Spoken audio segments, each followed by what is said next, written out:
Jayeshbhai Jordaar, a movie that not many people knew anything about. Maybe because it wasn't promoted as well, or maybe because there just wasn't enough buzz about it amongst the audience. Divyang Thakkar's directorial debut deals with several serious issues and addresses a lot of them in the first 5 minutes of the movie itself. Issues like female feticide, prenatal sex determination, and several other issues relating to how husbands treat their wives or how men in general treat women.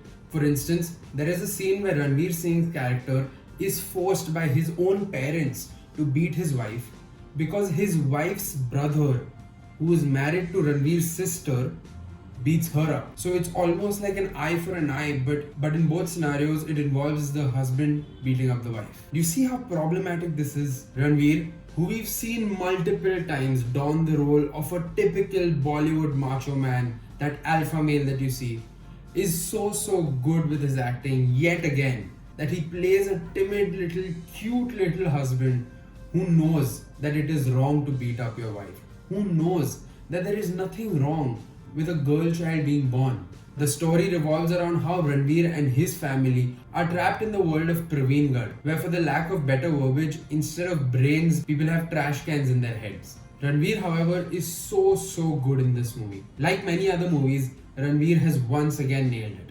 He has this one particular expression in the movie where every time I heard some male character's reasoning in the movie, I had the same expression, and I think it was bang on. Shalini Pandey's debut to the big screen is a great one. She can hold her own on the screen even while sharing screen space with a giant like Ranveer Singh. Child actor Jia Vaidya as Siddhi, who plays the role of Ranveer and Shalini's firstborn in the movie, is just a little firecracker. She might as well have the heart and guts of the size of the strongest person in the world, because she is the backbone to this family, and she is the one who first stands up to the oppressors in the movie that primarily are played by Boman Irani and Ratna Pathak Shah.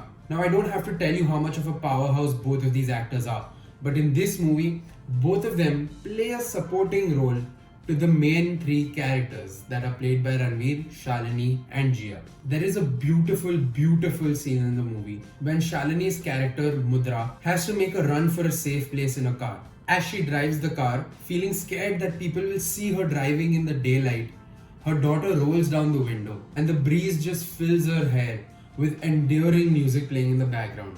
And I think this was a beautiful moment that was symbolic of the freedom that she felt for the very first time in all of her life. Ranveer plays the role of a man who wants to do better by his family.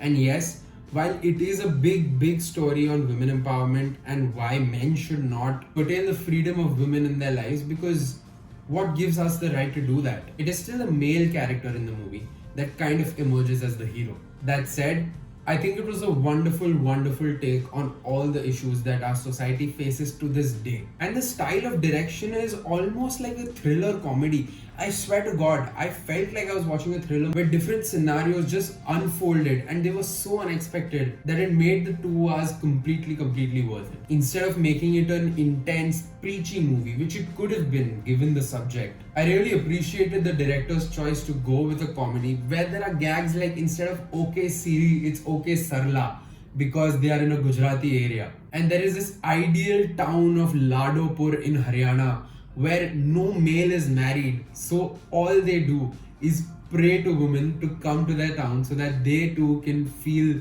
the blessing that a woman brings along with them. You will laugh at Jia's jokes, you will smile at Ranveer Singh's acting, and you will cry at some of these scenes. It is a movie whose heart is intact and is trying to send a nice message across to the audience. Now, as we know, in all such movies, there are those 1 or 2 monologues that really hit. While in this movie, I felt the monologue in itself didn't hit, but Ranveer Singh's acting made up for it. The first half of the movie was great fun. It was like watching a thriller where every scene was something new and you wouldn't know what was going to happen in the next scene.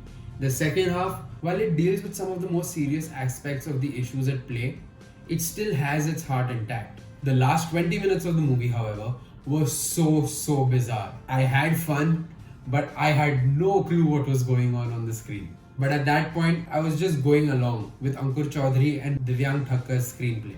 All in all, I think it was a really heartwarming movie which was funny, which had a good storyline, which gave across a good message. So if you do have 2 hours, go watch it, because even though there was no real promotion, people don't really know what the movie is about, I urge you to go watch it because it's just 2 hours long, it wastes none of your time. And even though there aren't any great songs or there wasn't any over the top promotion for the movie, I think the content in this case speaks for itself.